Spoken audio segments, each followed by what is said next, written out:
uma resposta diante das controvérsias da nossa vida. Quando Paulo escreve aos irmãos de Tessalônica, entre tantas instruções e preceitos que ali ele deixou para aquela igreja, como regozijar-vos sempre, examinai o que é bom, retende o que é bom, em tudo dai graças, abstei-vos da aparência do mal, buscai a santificação no Senhor.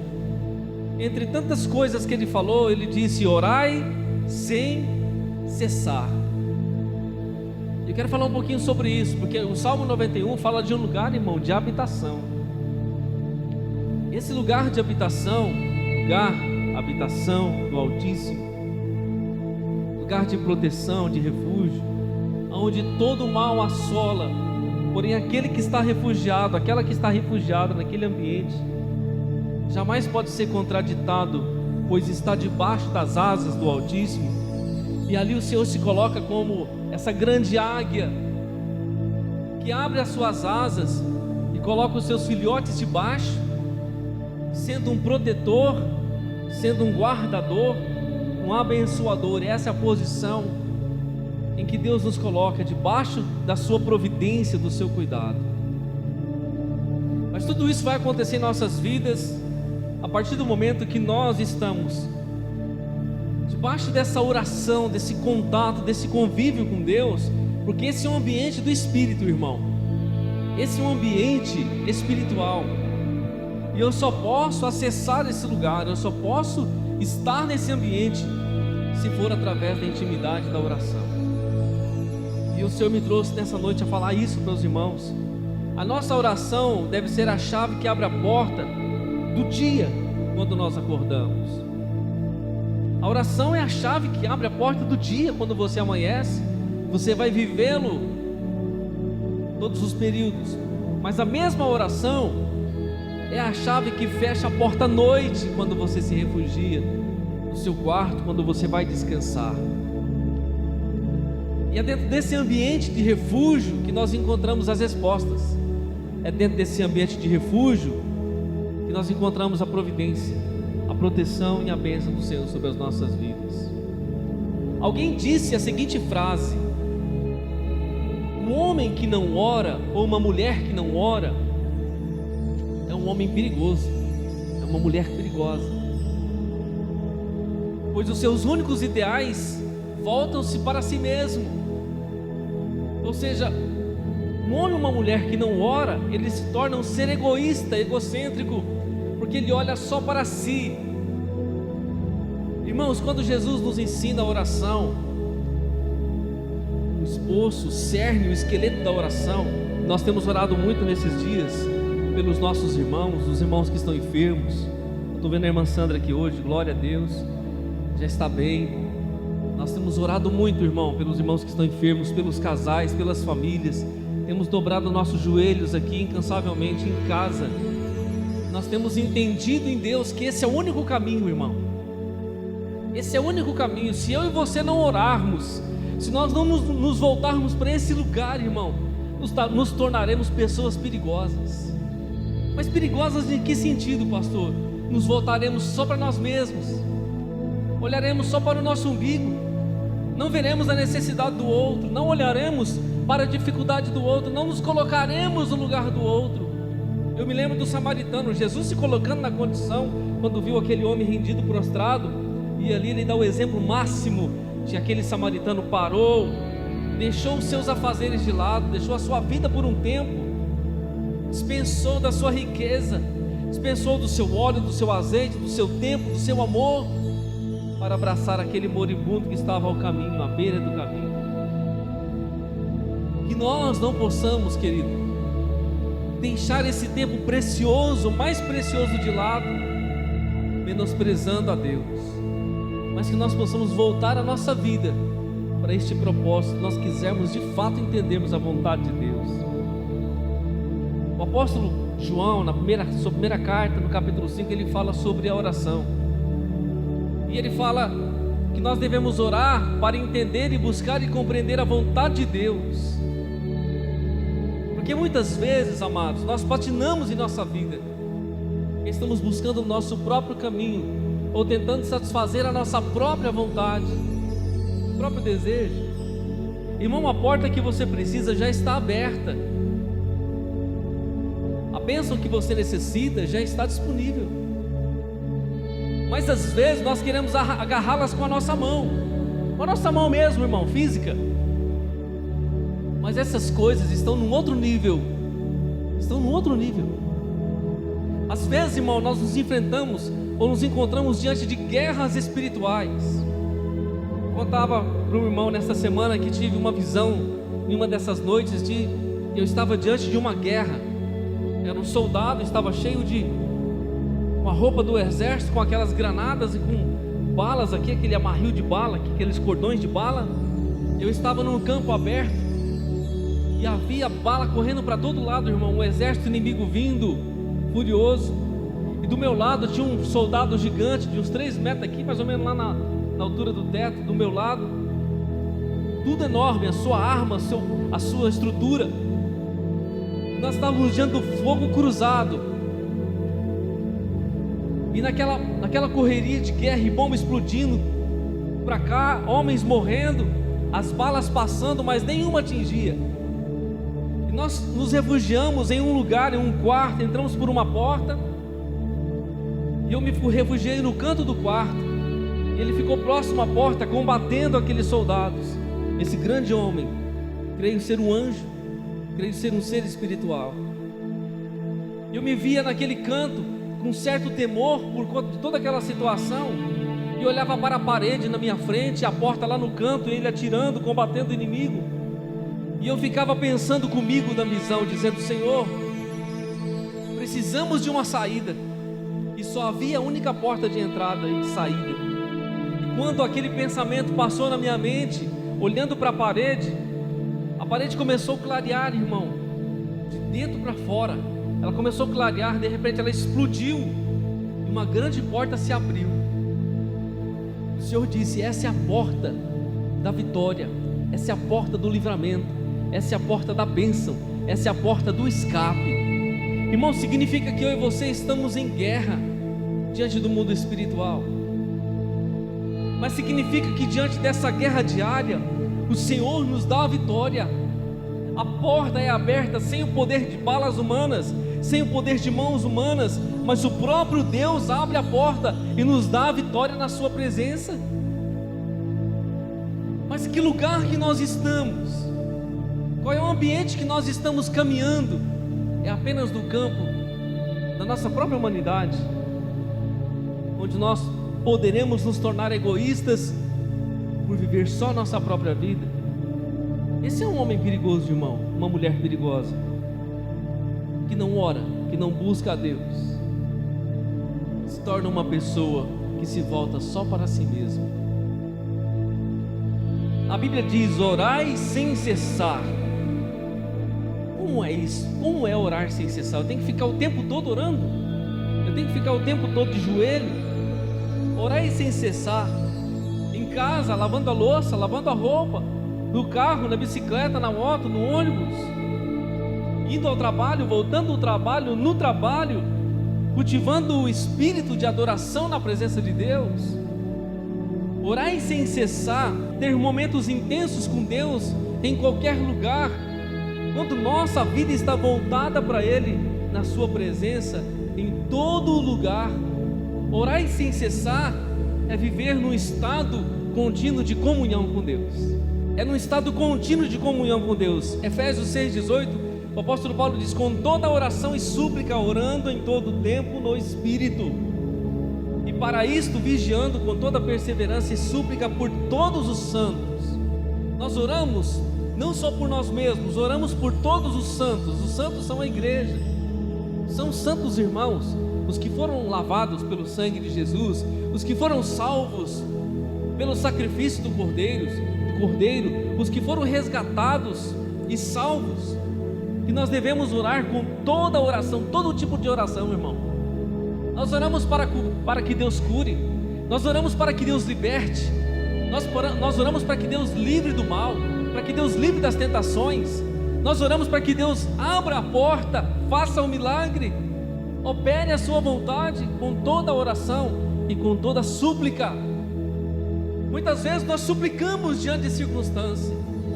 Muitas vezes nós deixamos aquele momento de intimidade e bradamos a nossa voz diante de Deus, suplicando, porque requer-se de mim e de você esse estado, essa condição de viver na presença de Deus. E Ele diz: orando em todo o tempo no Espírito, e para isso vigiando com toda perseverança. Ele ainda fala da vigilância, ele fala da perseverança e a súplica por todos os santos. Nós oramos, mas também nós vigiamos. Nós oramos, mas também nós perseveramos. Irmão, pode ser que você tenha orado nesses dias, a resposta não tem vindo, mas requer-se perseverança. Pode ser que você tenha orado nesses dias, você não tenha visto nada acontecer, mas espere, querido, espere, querida, a hora é de Deus. Amém? A resposta vem na hora de Deus. Enquanto isso não acontece, eu preciso estar aonde? Na vigilância, na perseverança, buscando o Senhor e crendo, não duvidando naquilo que eu falei com Ele, naquilo que eu orei diante dEle, mas crendo naquilo que o Senhor tem colocado em nossos corações. Orai sem cessar. Porque eu preciso orar sem cessar? Para que a minha ação ela seja uma ação prudente, para que haja uma reação poderosa da parte de Deus na minha vida. Tem muita gente, irmão, que pede oração, sabia? Não é errado não, irmão, eu também peço oração. Só que o problema não é pedir oração, que nós devemos pedir. A Bíblia diz que nós devemos orar uns pelos outros, mas nós também devemos orar. Às vezes nós pedimos, mas nós ficamos apoiados no outro. E você pensa que o fato de pedir a oração e ficar apoiado no outro, você vai deixar de desfrutar da comunhão com Ele, deixar de desfrutar da comunhão com seu Pai. Eclesiastes 5:2 diz assim: não te precipites com a tua boca, nem o teu coração se apresse a pronunciar palavra alguma diante de Deus, porque Deus está no céu, se tu está na terra, portanto sejam poucas as tuas palavras. Muitas vezes queremos ver o agir de Deus pela ação das nossas próprias palavras, pelas nossas próprias ações, mas a Bíblia está dizendo que as nossas palavras não precisam ser poucas diante de Deus, porque Deus está no céu e nós estamos na terra, portanto sejam poucas as nossas palavras, mas sejam efetivas diante de Deus. Quem mais recebe oração diante de Deus, irmão, quem mais recebe resposta de Deus, são pessoas que são mais caladas do lado de fora, falam mais com Deus do que falam com homens. Aliás, a Bíblia diz e nos dá muitos conselhos sobre isso. Tiago diz: todo homem seja pronto em ouvir e tardio em falar. E o homem que ele diz aqui não está dizendo um homem, é genérico, é homem e mulher, é num contexto geral. Muitas vezes nós falamos mais com os homens, menos com Deus. Mas se você olhar para Jesus, você vai ver Jesus falando mais com Deus do que com os homens. E todas as vezes que Jesus abria a boca para falar com os homens, irmão, as coisas aconteciam. Todas as vezes que os homens indagavam Jesus a respeito das coisas espirituais, Jesus revelava o reino de Deus, porque Ele falava mais com Deus do que com os homens. E todas as vezes que Ele falava com os homens, Ele manifestava a glória de Deus. Orai sem cessar. Por quê? Para que o meu coração, o seu coração tenha prazer no amor de Deus. No amor de Deus. Irmãos, às vezes é difícil cultivar uma vida de oração. Para muitos, às vezes é até chato ficar ouvindo sobre isso, que tanto o pastor cobra a oração, fala para orar, pede para orar, buscar. Mas orar sem cessar é o motivo para que o meu coração e o seu coração tenha mais prazer no Senhor, deseje mais pela comunhão dEle, mais pelo amor dEle, mais pela presença dEle. Olha na Bíblia os homens de oração, as mulheres de oração, homens e mulheres sobrenaturais, de comunhão com o Pai, homens e mulheres que passaram desertos tremendos, mas presenciavam a glória de Deus. Estavam dentro de covas de leões, mas os anjos estavam lá. Estavam dentro de fornalhas ardentes, mas Deus estava lá. Estavam dentro do cativeiro no Egito, as pragas caindo, mas não atingindo aqueles que adoravam o Senhor. Estavam dentro do cativeiro no Egito, a morte passando e matando os primogênitos do Egito, mas não matando as suas famílias, porque havia um sangue de aliança, porque havia uma vida de comunhão com o Altíssimo. Homens e mulheres, a Bíblia diz, dos quais este mundo não era digno que pisasse os seus pés aqui. Porque nós devemos orar sem cessar, para que o nosso coração não seja indiferente diante de Deus, para que o nosso coração não seja indiferente diante do próximo, diante da dor do próximo, da luta do meu irmão, da minha irmã, das pessoas que estão ao meu redor, daqueles que estão necessitando, daqueles que estão carecendo de uma ajuda, de um conselho, de um abraço, que pode estar disponível em minha vida e na sua vida, se nós de fato oramos sem cessar. Você entende, irmão, que orar sem cessar, a Bíblia diz, é uma condição de vida. Orar sem cessar é uma condição de vida. Orar sem cessar fala de um estilo de vida, um estilo de viver na presença de Deus, de começar a viver tempos novos diante do céu, de começar a ver os anjos subindo e descendo, e Deus operar os seus milagres nas nossas próprias vidas. Orai sem cessar. Tiago diz assim no capítulo 5, versículo 13: está alguém entre vós sofrendo? Faça oração. Está alguém alegre? Cante louvores. Irmão, nesses dias tem muita gente sofrendo em nosso meio, tem muita gente sofrendo. O que nós temos que fazer? Orar, irmão, orar. Mas só porque está sofrendo, pastor? Não, a hora que não está sofrendo tem que orar também, irmão, tem que orar também. Mas só que na hora que vier alegria, a gente tem que sorrir junto, viu? Parece que tem gente que não se alegra com a alegria do outro. O que ele está dizendo aqui? Está alguém entre vós sofrendo? Ou alguém doente? Ou alguém com problema? Ore. Por que orar? Porque através da oração vem a resposta para aquele sofrimento. E quando estivermos alegres, vamos cantar louvores, vamos nos alegrar diante do Senhor. Porque eu preciso orar sem cessar, para ter prazer na presença de Deus. Porque eu preciso orar sem cessar, para que eu possa glorificar o Senhor, para que a minha língua fique no lugar correto. Até isso a Bíblia diz, irmão, para que eu possa glorificar a Deus e a minha língua, a minha boca possa exaltar o Senhor e não caluniar os outros, e não julgar os outros, porque isso vai atrasar a minha caminhada, isso vai atrapalhar o meu propósito, isso vai impedir o meu crescimento. E a Bíblia fala sobre isso também, querido,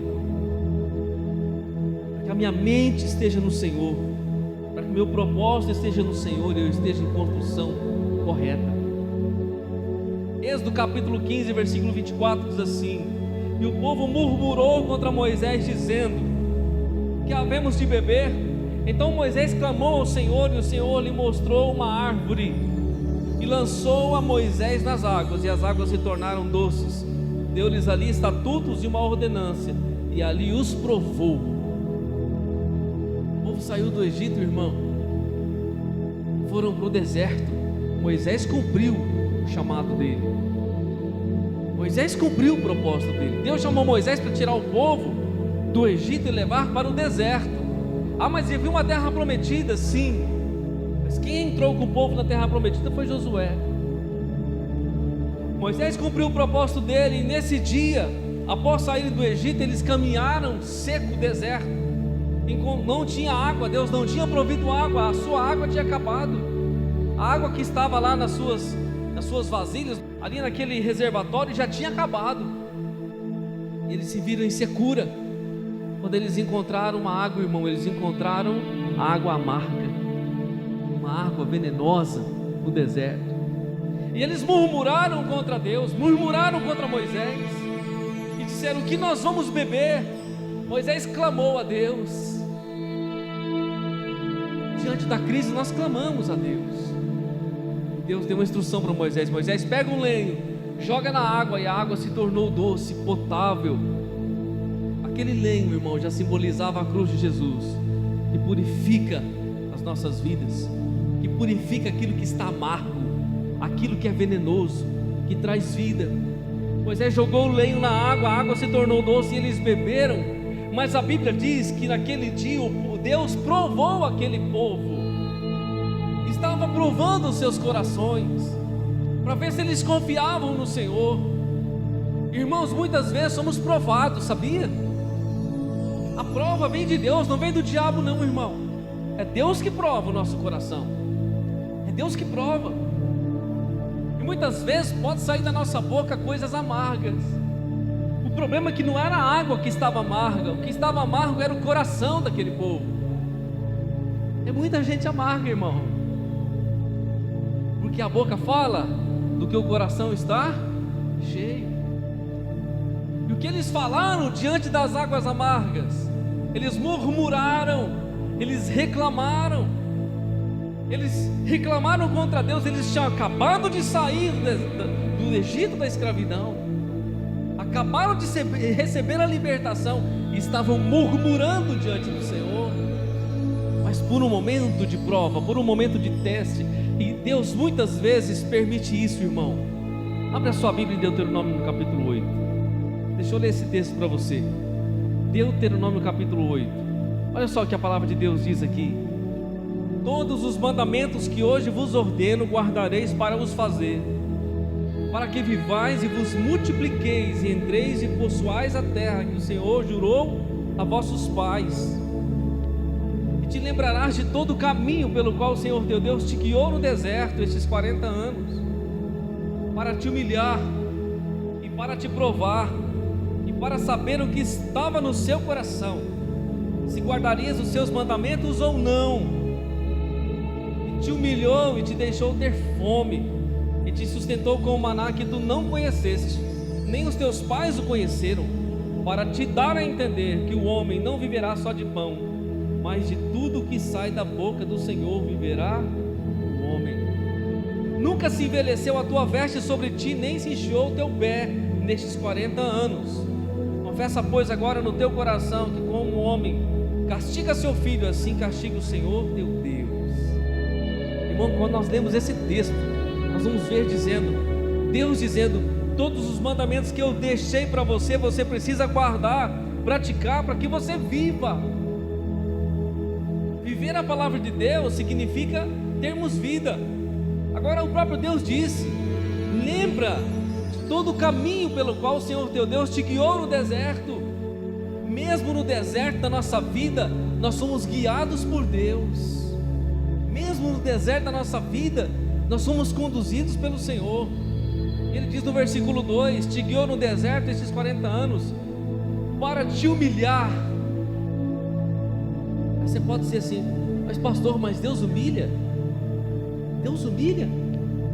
Irmão, aquele povo tinha recebido o livramento de Deus, era um destinado diante de Deus.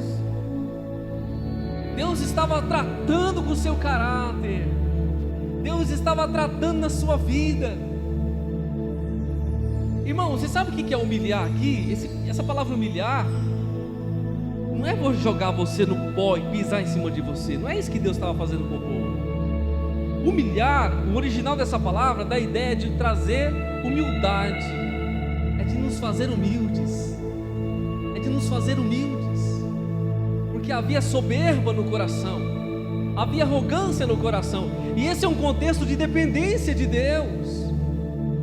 Meus queridos, quantos estão vivendo por si só, não depende de Deus, não reconhece Deus? vive uma vida de cão lá fora.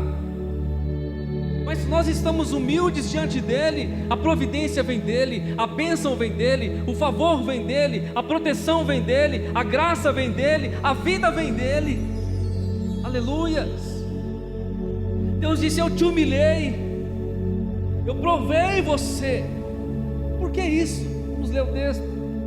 Te humilhou e te deixou ter fome. Qual é o pai que gosta de deixar o filho ter fome? Às vezes, irmão, nós temos que arrancar algumas coisas dos nossos filhos, porque às vezes o filho está muito envolvido com muitas coisas. E não pense você, aqui Deus está falando de fome natural, de comida. Mas essa geração de hoje, ela não se alimenta só de comida, não, se alimenta de coisas. Se alimenta pelos olhos, pela alma, se alimenta das coisas da internet, se alimenta das coisas de fora. Ela tem muita fome, é uma geração voraz. E Deus está dizendo: eu humilhei você, deixei você com fome, e eu sustentei você com um maná que você não conheceu. Deus estava dizendo: eu trouxe uma comida para você que você não conhecia. Você conhece muito bem a comida humana, as coisas que você produz, que você faz, mas a comida que eu faço, você não tem entendimento. Só que, irmão, o que nos alimenta verdadeiramente?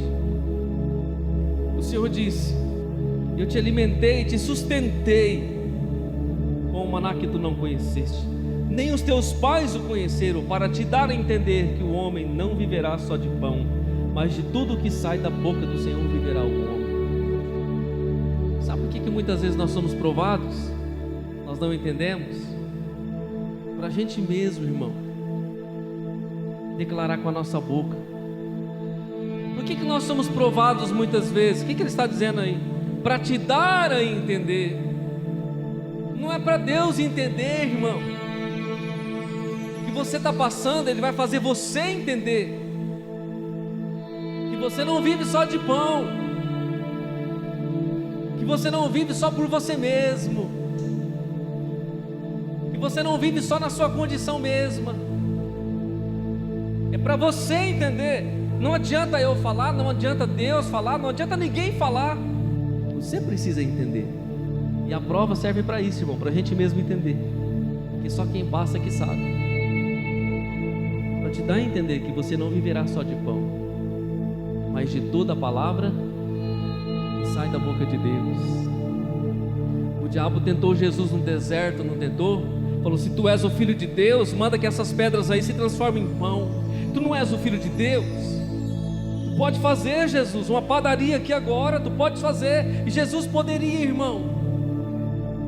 Mas Jesus disse para ele: nem só de pão viverá o homem, mas de toda a palavra que sai da boca de Deus. 40 dias e 40 noites sem comer.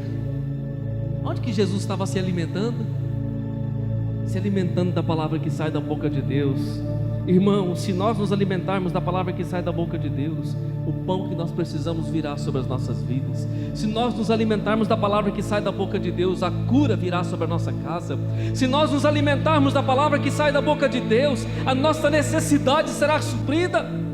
Se nós nos alimentarmos da palavra que sai da boca de Deus, os nossos relacionamentos serão curados e sarados. Eu preciso entender isso, você precisa entender isso na sua alma. Por isso muitas vezes somos provados, para que eu possa entender, para que você possa entender. E mesmo quando somos provados lá por Deus, porque Deus só prova para aprovar, irmão. Ele só prova você e me prova para nos aprovar na sua presença. Lembre-se que a prova não é para te matar, não é para derrubar você, não é para cair, jogar você no chão e te humilhar e te pisar, não. A prova é para te capacitar, te reorientar, te colocar na linha, no propósito de Deus. Às vezes nós não entendemos isso. Deus estava dizendo: eu te humilhei, eu te provei, para você entender que você não vive só por você mesmo, que você não depende da força do seu braço. Olha o que Deus disse: em todo esse tempo de prova, nunca se envelheceu a tua veste. Eles andavam no deserto, irmão, e a roupa não envelhecia, irmã Sandra. Não abria costura, o pano não afinava, não rasgava. 40 anos andando para lá e para cá, irmão, perambulando no deserto, e a roupa estava como se fosse nova.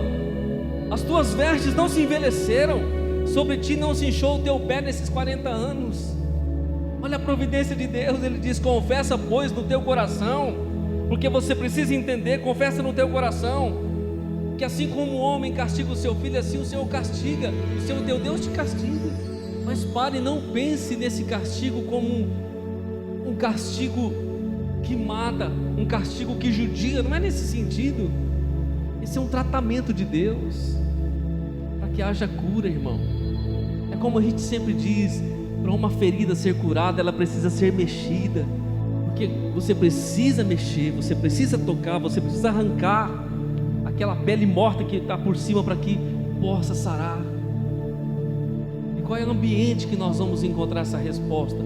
É justamente no ambiente da oração, justamente no ambiente da entrega, do orar sem cessar, de buscar a presença de Deus, porque o Senhor vai revelar isso para mim e para você. O meu coração e o seu coração precisa confessar isso, precisa confessar, porque nós estamos diante da palavra do Senhor. Por isso Paulo disse: orai sem cessar. E nós precisamos compreender que muitas vezes a amargura da vida que havia no coração daquele povo foi manifestada pela sua boca. Encontraram a água amarga no deserto. Irmão, você já pensou, você está caminhando no deserto, na secura, não tem mais água, você olha para os seus filhos do lado, todos estão com sede, os animais, está todo mundo com sede, e nós entendemos que foi Deus que nos tirou, que nos libertou da escravidão e está conosco, mas não tem água para beber, você não tem água para dar para o seu filho. De repente você encontra água, você fala: glória a Deus, agora chegou o momento de saciar, e você encontra água amarga. Parece que a prova intensifica. Eu não sei qual prova você está vivendo hoje, mas parece que cada dia que passa, em vez de melhorar, parece que piora. Até aquilo que você encontra, que pensa que água é água, mas não serve para beber. Quando você pensa que chegou a resposta, que veio a resposta, não dá. Mais uma prova, mais uma circunstância. Mas quando você pensa que vai morrer, que vai sucumbir, você até declara com a sua boca, você até murmura com a sua boca. Mas sabe o que o Senhor faz, irmão? Ele torna tudo que é amargo diante da sua vida doce. Ele torna tudo aquilo que é venenoso diante da sua vida doce. É isso que o Senhor está fazendo nessa noite por causa da oração. Moisés pegou o lenho, jogou na água amarga, e elas se tornaram doces. Todos beberam e saciaram a sua sede. E a Bíblia diz que ali Deus os provou, seu coração foi revelado diante do Senhor. As suas palavras saíram para fora, porque a Bíblia diz que o coração, a boca fala do que o coração está cheio. E muitas vezes só vai haver cura, só vai haver resposta quando nós liberamos, quando nós falamos diante de Deus. Orai sem cessar. Para que eu preciso orar sem cessar? Para que os valores não sejam invertidos em minha alma. Nós estamos vivendo em tempos, irmão, onde as pessoas dizem que o mal é bom e o bom é mal. Eu preciso orar para eu não me confundir com a sociedade odierna. Eu preciso orar para não me confundir com todas as filosofias que existem aí, as ideias que existem, tudo que estão falando na mídia, na internet. Eu preciso orar para saber o que Deus tem, o que Deus quer, para estar focado, para que eu não venha perder o significado verdadeiro da vida. Porque hoje se banaliza a vida, hoje se tira uma criança do ventre de forma forçada, com um aborto, e muitos aplaudem, dizendo que é normal. Não é normal, é uma vida, é um coração que pulsa. E muitas outras coisas os homens fazem de maneira deliberada, aplaudindo o pecado, aplaudindo a imoralidade, aplaudindo o erro, o engano, a injustiça, apoiando a corrupção. Eu preciso orar para entender e saber qual é o verdadeiro significado das coisas, dos valores, para que na minha mente, no meu coração e na minha casa não haja inversão. Eu preciso estar voltado e focado para Deus. A Bíblia diz: então me invocarão. Provérbios 1, 28 e 29. Então me invocarão, mas eu não responderei. Procurar-me-ão, porém não hão de me achar. porquanto aborreceram o conhecimento e não preferiram o temor do Senhor. Olha o que Deus disse, irmão. Tem muita gente que vai invocar, que vai buscar a Deus, mas Deus não vai se mostrar, não vai se deixar achar. Por quê? Porque muitos aborreceram o conhecimento da verdade e não preferiram o temor do Senhor, não preferiram temer a Deus, não preferiram esse lugar de orientação, de significado na vida. Por que eu preciso orar sem cessar? Para que eu não caia em tentação, para que eu não caia em tentação. A tentação não vem de Deus, irmão. Deus não pode ser tentado pelo mal, e a ninguém tenta, mas pode provar. A prova é para ensinar. A tentação é para matar, é para derrubar. Agora, por que eu preciso orar? O que Jesus disse? Quando Jesus foi orar lá no Getsemane, na sua crise, que Pedro, Tiago e João foram juntos, Jesus disse: ficai aqui, vigiai comigo. E Jesus vai um pouco mais além orar. Quando Jesus volta depois de 1 hora, irmão, os dorminhocos estavam lá roncando. Aí Jesus disse: vocês não podem nem 1 hora vigiar comigo, nem 1 hora. E Jesus volta de novo, mais ou menos 80 metros de distância, vai orar. Quando Jesus vem de novo, eles estão dormindo de novo, irmão. Jesus disse: vigiai e orai, porque o espírito na verdade está pronto, mas a carne é fraca. A carne é fraca. Por isso que eu e você temos que vigiar e orar, viver em oração, para não cair em tentação. Irmão, quantas tentações se apresentam em nossas vidas? Tentações no campo das emoções, tentações no campo espiritual, tentação no seu trabalho, tentação na sua casa, na sua família, na rua onde você vai, tentação. Mas se nós estamos nesse propósito de oração, estamos debaixo da potente mão do Senhor. Sabe quem cai em tentação, quem entra em tentação, irmão? Quem não vigia e não ora, cai em tentação. Jesus, sendo Deus, Filho de Deus, foi tentado e foi provado. Jesus foi tentado, irmão, tentado pelo diabo, pessoalmente. O diabo se apresentou para ele e o tentou. Ele disse: se você é o Filho de Deus, vamos ver se você é o Filho de Deus. Se você é mesmo o Filho de Deus, eu quero ver se você é. Jesus sabia quem ele era, irmão. Você sabe quem você é na presença de Deus? Você sabe quem você é na presença de Deus? O diabo pode até nos tentar, mas nós sabemos que nós somos o filho, a filha de Deus, estamos debaixo da convicção de Deus. A tentação pode vir, mas ela vai cair por terra, porque nós ouvimos mais a Deus do que a voz do diabo. Por que nós oramos sem cessar? E eu quero que você abra a sua Bíblia agora nesse texto, Romanos capítulo 8, 26 e 27. Louvado seja o Senhor. E da mesma maneira também o Espírito ajuda as nossas fraquezas, porque não sabemos o que havemos de pedir como convém, mas o mesmo Espírito intercede por nós com gemidos inexprimíveis. E aquele que examina os corações sabe qual é a intenção do Espírito, e é Ele que, segundo Deus, intercede pelos santos. E sabemos que todas as coisas contribuem juntamente para o bem daqueles que amam a Deus e daqueles que são chamados por seu decreto. E da mesma maneira também o Espírito ajuda as nossas fraquezas. Por que nós precisamos orar? Para que o fluxo do Espírito Santo não cesse em nossa vida, para que os frutos não sequem, para que a vida do Senhor não venha se extinguir em nossas vidas espirituais. Precisamos orar para manter a nossa comunhão com o Espírito Santo, a nossa aliança com o Pai.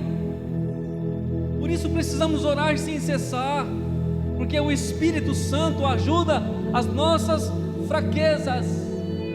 Olha e pense agora por um momento aí, qual é a sua maior fraqueza? Pense agora, a sua maior fraqueza. A sua maior fraqueza, você fala: essa fraqueza me derruba. Isso me tira da presença de Deus. Isso muitas vezes me faz cair. Por que precisamos orar? Ele diz: porque o Espírito Santo ajuda as nossas fraquezas. Os lugares de fraqueza em nossa vida são sustentados pelo Espírito Santo, através da comunhão e da oração. Ele diz: porque não sabemos o que havemos de pedir como convém. Irmão, às vezes nós vamos orar, não temos o que falar. Às vezes as coisas estão tão difíceis que nós não temos nem palavra para falar. Às vezes a vida está tão dura, há tantos enfrentamentos que nós não temos o que dizer diante de Deus. Mas olha o que a Bíblia diz: porque não sabemos o que havemos de pedir como convém, mas o mesmo Espírito intercede por nós com gemidos inexprimíveis. Quando você não ora, quando você não fala, quando você não sabe, o Espírito Santo vai até Deus e leva o seu coração, leva o seu gemido, leva a sua intenção, leva a sua fraqueza, leva a sua fragilidade diante do coração de Deus. Ele diz que o mesmo Espírito intercede por nós com gemidos inexprimíveis. E aquele que examina os corações, Deus, aquele que examina os corações, sabe qual a intenção do Espírito. Qual Espírito? O Espírito Santo que está em mim, está em ti. Deus examina o nosso coração e sabe a intenção do Espírito que está em nós, intercedendo. E é Ele que, segundo Deus, intercede pelos santos. E a resposta do Senhor vem sobre a nossa casa. Por isso Ele termina dizendo: e sabemos que todas as coisas contribuem juntamente para o bem daqueles que amam a Deus. Nós estamos aqui nessa noite porque nós amamos a Deus. Nós ouvimos a palavra de Deus e sabemos que muitas vezes não sabemos pedir como convém, mas o Espírito Santo está intercedendo por nós. Às vezes, irmão, a porta não abriu como você queria, ou às vezes a porta nem abriu ainda, ou abriu e se fechou, mas o melhor de Deus está por vir. Amém? O melhor de Deus ainda está por vir. Permita, querido, que o Espírito Santo interceda por você nessa noite. Nós precisamos orar sem cessar. Eu quero que nesse momento você, nessa oração, você entregue o seu coração de fato. Você entregue a sua ansiedade diante do Senhor. Que você faça Deus conhecido das suas necessidades nessa noite. Que você faça Deus conhecido. Muitas vezes nós fazemos as pessoas conhecidas das nossas necessidades, mas que você possa fazer Deus conhecido das suas necessidades. Curve a sua cabeça, vamos falar com Deus. Pai, no nome de Jesus, te adoramos nessa noite, estamos diante da Tua palavra, estamos orando, não só agora, mas incessantemente diante do Senhor, Pai, diante da Tua presença, incessantemente crendo naquilo que buscamos, naquilo que confessamos diante de Ti. Nessa noite, Espírito Santo, sonda cada coração, pois Tu está aqui, Senhor, no íntimo de cada alma. Tu conhece a necessidade, Tu conhece a fraqueza, a fragilidade. Tu conhece nessa noite, Pai. Que a Tua resposta venha sobre esta alma, que a Tua resposta venha sobre esta casa, esta família, Senhor. Que a libertação das Tuas mãos toque a vida deste homem, desta mulher, daquele que ficou lá no lar, Pai, do filho, do esposo, da esposa, pois o Espírito Santo, ó Pai, não se limita a um lugar. O Espírito Santo, a Tua presença é onipresente, Pai. Nessa noite, pela intercessão do Senhor, não da nossa, pois não sabemos pedir como convém, mas Tu sabes operar, do Teu jeito é melhor, Pai. Nós pedimos nessa noite, opera o Teu milagre naquele coração, opera o Teu milagre naquela mente, e o Senhor venha quebrar e destruir toda a fortaleza de mentira, de engano, de discórdia, de maledicência, em nome de Jesus. E o Teu Santo Espírito possa entrar nesta casa, operar o milagre de libertação, de salvação, de cura interior, Pai, em nome de Jesus. Não sabemos pedir como convém, mas lançamos nossas fraquezas diante de Ti, lançamos nossas necessidades diante de Ti, nossa ansiedade lançamos diante de Ti, pois a Tua palavra diz que o Senhor tem cuidado de nós. Lançamos a nossa confiança diante do Senhor nessa noite, pois habitamos no esconderijo do Altíssimo, Pai. Estamos debaixo das Tuas asas, e esse é lugar de habitação, esse é o lugar de vida, e vida com abundância. Pai, que a Tua palavra, como uma espada poderosa, se cumpra sobre a vida do Teu filho, da Tua filha nessa noite. Que esta unção poderosa do Senhor, Pai, possa ir com cada um para os seus lares, e lá nos seus lares provocar o milagre, a vida do Senhor, ó Pai, em nome do Pai, do Filho, do Espírito Santo. Estenda as suas mãos ao alto. Que a graça do nosso Senhor Jesus, o amor de Deus e a consolação e comunhão abundante do Espírito Santo sejam derramadas sobre a sua vida. Recebe a tua bênção, a tua vitória nessa noite, em nome de